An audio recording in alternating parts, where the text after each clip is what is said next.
One day you're making decent money and feeling pretty good about yourself, and the next day you're staring at your bank account wondering where the hell all your money went. Maybe it disappeared into daycare costs that rival a mortgage payment, or perhaps it evaporated paying for your friend's third wedding this year, because apparently everyone got married at exactly the same time. Either way, if you're in your 30s and feeling like you're financially treading water while everyone else seems to be swimming laps around you, this video is going to change everything you think you know about building wealth during the most chaotic decade of your life. My name is Carlo, and you're watching Carlo's Wealth Lab, and I help people understand money without the boring suit and tie lectures that make you want to fall asleep.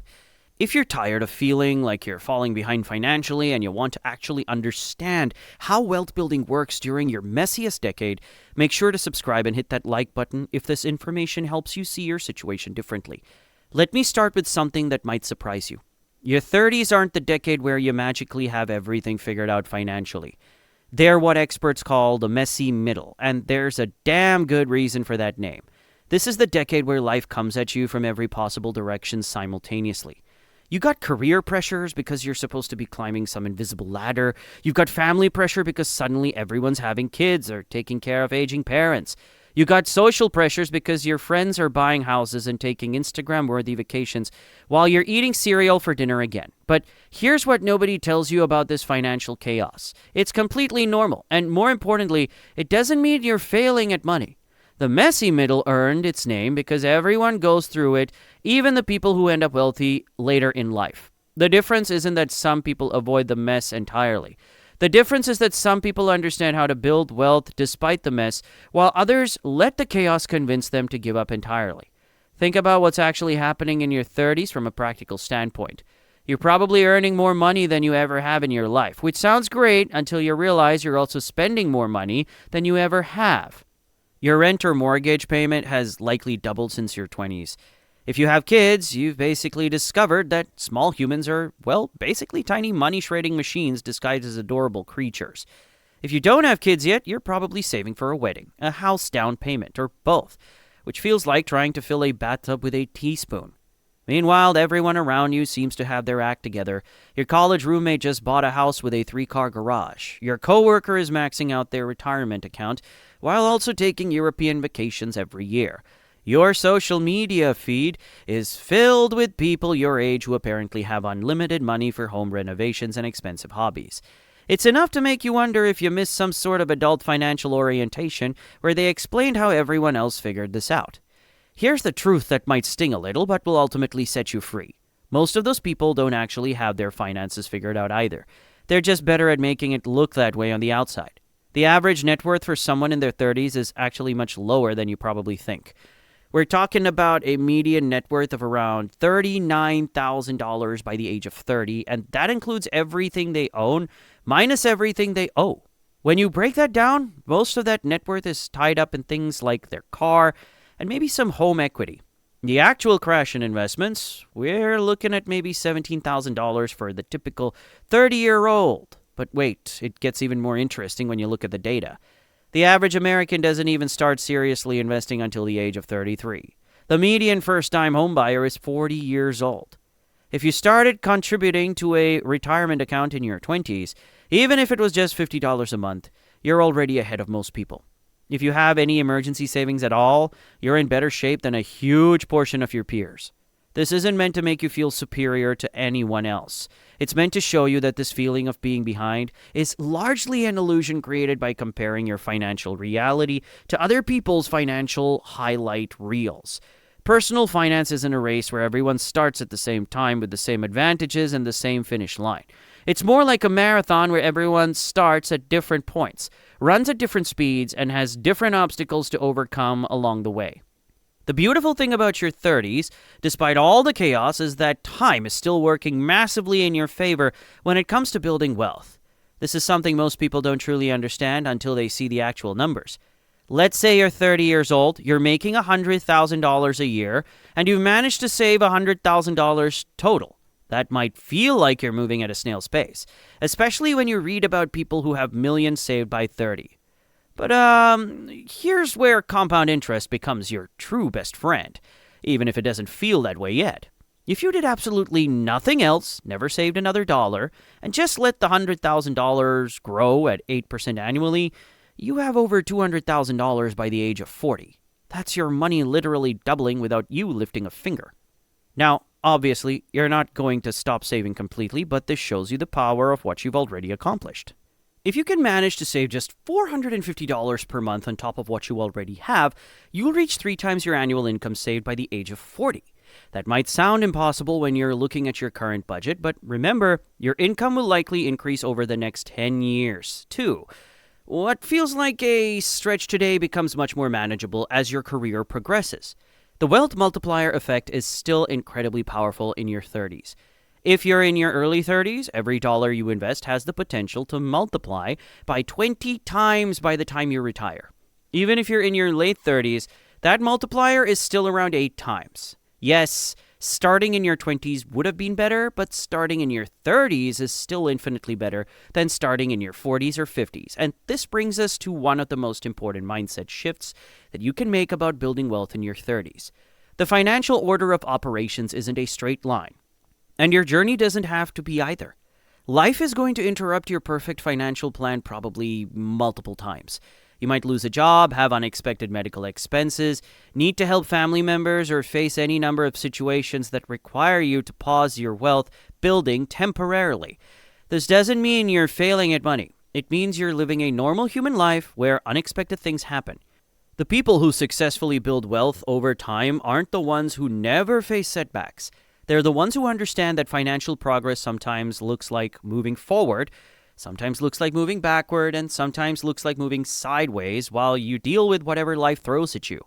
The key is understanding that building wealth in your 30s isn't about perfection. It's about persistence through the beautiful disaster that this decade tends to be. You're going to have months where you manage to save $800 and feel like you're finally getting your act together. Then your car will need a new transmission. Your kids will need braces, and your best friend will ask you to be in their wedding party, which apparently requires buying a dress that costs more than your monthly grocery budget. This is where emergency funds become absolutely critical, not just for your financial health, but for your sanity. Think of an emergency fund as buying yourself margin in life. When you have 3 to 6 months of expenses sitting in a boring savings account earning almost nothing, you're not just protecting yourself from financial catastrophe, you're protecting yourself from making desperate financial decisions that can derail your wealth building for years. Here's something nobody talks about regarding emergency funds. Having cash when everyone else is broke is actually a form of wealth building, and it gets completely overlooked. When your friend's car breaks down and they have to put the repair on a credit card at 20% interest, you get to pay cash and move on with your life. When a great investment opportunity comes along but requires quick action, you have options that other people simply don't have. The recommended emergency fund amount changes depending on your situation. If you're working and have a steady income, 3 to 6 months of expenses is usually sufficient. But as you get closer to retirement, that number should increase to 12 to 18 months because you have less time to recover from financial setbacks. In your 30s, you're probably somewhere in between, especially if you have dependents who are counting on your income. Now let's talk about something that drives me absolutely crazy. The number of people in their 30s who think they need to get fancy with their investments because they're somehow more sophisticated now. They'll have $50,000 saved and decide they need to start picking individual stocks or investing in cryptocurrency or getting involved in some complex strategy they read about online. Meanwhile, their money could be quietly growing in boring index funds without them having to become a financial analyst. Keep your investing strategy simple, especially during this chaotic decade. Low-cost index funds, target date funds, and automated investing are your best friends. You don't need to impress anyone with your investment knowledge. You need your money to grow consistently while you deal with all the other demands on your time and attention. The goal isn't to beat the market. The goal is to participate in the market's growth over time without making it another full-time job. This is where a lot of people get caught up in what I call busy doing nothing. They'll spend hours researching individual stocks, reading financial newsletters, and trying to time the market all while their money sits in cash, earning basically nothing because they can't decide on the perfect investment. Perfect is the enemy of good when it comes to building wealth, especially in your 30s, when time is both your greatest asset and your scarcest resource. One practical thing you can do right now that will make a huge difference in your financial organization is consolidating old retirement accounts. If you're like most people in their 30s, you've probably had a few different jobs, and you've left a trail of old 401k accounts scattered across former employers. Each one is probably earning different returns, charging different fees, and making it impossible to see your complete financial picture. Rolling these accounts into a single IRA or into your current employer's plan can dramatically simplify your financial life. You'll have better visibility into how your investments are performing. You likely pay lower fees, and you'll be able to rebalance your portfolio more easily. It's one of those tasks that feel overwhelming until you actually do it, and then you wonder why you waited so long. Now, here's something else I need to tell you that most people completely ignore, and it's holding them back. So as in your 30s, your income is growing. Maybe you got promoted, maybe you switched jobs and got a raise, or maybe you've been at your company for years and they finally bumped your salary. You know, whatever happened, your income is probably higher in your 30s than it was in your 20s. Here's where most people mess up. They increase their spending to match their new income. New apartment, new cars, new clothes, nicer restaurants. Suddenly they're making $10,000 more per year and they're living $10,000 more per year. They call this lifestyle inflation, and it's one of the biggest wealth killers in your 30s. All that extra income that could have been going toward your future just gets absorbed into a nicer lifestyle, and now you're back to living paycheck to paycheck, but at a higher income level. The people who actually build wealth in their 30s do something different. When they get a raise, they don't change their lifestyle at all. They keep living like they did before, and they throw that extra money directly into investments or retirement savings. Let me give you a concrete example because I think you need to see how this actually plays out. Imagine you get promoted and your salary bumps from $50,000 to $65,000. You're making $15,000 more per year. Here's the decision point. If you increase your lifestyle to match, you'll basically be in the same spot in 10 years. But if you keep your lifestyle the same and increase your investments, the compound returns start doing the heavy lifting. That's the difference between someone who builds wealth and someone who just keeps making more money, but stays broke. But here's something even more important than investment strategies or account consolidation. Don't let building wealth become so consuming that you forget money is supposed to be a tool, not an obsession. Your 30s are likely some of the most memorable years in your life. You're establishing yourself professionally, maybe starting a family, traveling while you can, and creating relationships that will last for decades. Yes, you should be saving and investing consistently. Yes, you should be building your net worth. But you shouldn't be so focused on hitting arbitrary financial milestones that you miss out on experiences that matter to you. The goal isn't to die with the most money in the bank. The goal is to have enough money to live the life you actually want to live. This means spending intentionally on things you value while cutting ruthlessly on things that you don't. Maybe you don't care about having the latest car, but you do care about taking an annual vacation with your family. Maybe eating out doesn't bring you much joy, but having a nice home does. The key is understanding the difference between spending on what you value versus spending on what you think you're supposed to value based on what everyone else seems to be doing. Your financial journey in your 30s won't look like anyone else's, and that's perfectly fine. Some people will buy houses early and be house rich but cash poor for years. Others will rent longer and focus on building investment accounts. Some will prioritize paying off student loans aggressively, while others will make minimum payments and invest the difference. None of these approaches is inherently right or wrong. They're just different paths toward the same destination of financial security. The people who successfully build wealth during their 30s understand that it's a marathon and not a sprint. They focus on consistency over perfection, automation over optimization, and progress over comparison.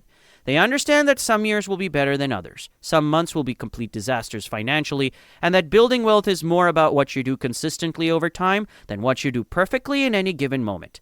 Most importantly, they understand that being in your 30s and feeling financially overwhelmed doesn't mean you're doing anything wrong.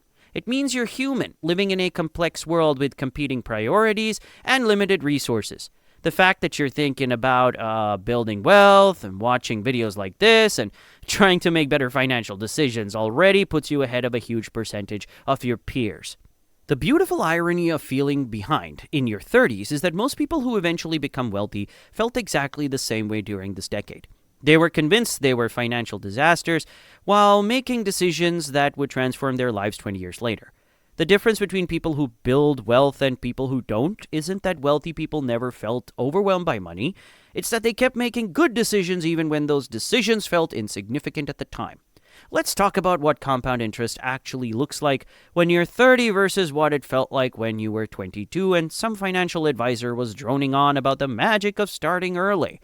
When you're in your early 30s, every dollar you invest today has the potential to become $20 by the time you retire. Even if you're pushing 40, that dollar can still become $8. These aren't theoretical numbers pulled from some finance textbook. This is your actual money multiplying itself while you're busy dealing with everything else life throws at you. But here's where people get tripped up. They hear about compound interest and think it means their account balance should be growing dramatically every month. Then they check their investment account after 6 months of contributing $400 monthly. And they see that it's only grown by $2,400, and they think something must be wrong. They're expecting fireworks when compound interest starts as a gentle whisper that eventually becomes a roar. The acceleration happens gradually, then suddenly. For the first few years, most of your account growth comes from your contributions. You're doing the heavy lifting while compound interest stretches and warms up on the bench. But somewhere around year 7 or 8, compound interest tags in and starts pulling its weight. By year 15, compound interest is doing most of the work, while your contributions become the supporting player. This is why people in their 50s and 60s often look back at their 30s and say it was the most important decade for their wealth building, even though it didn't feel that way at the time. They were laying a foundation that they couldn't see because foundations are underground and boring. But without that foundation, everything that comes later becomes impossible. So here's the truth about building wealth in your 30s that nobody wants to admit. It's messy, it's imperfect, and it probably won't look like the Instagram-worthy financial journey that you imagined. But if you can embrace the chaos, keep your strategy simple, and remember that compound interest doesn't care about your timeline, you'll look back in 20 years wondering why you ever worried about being behind. Your future self is counting on the imperfect decisions you make today.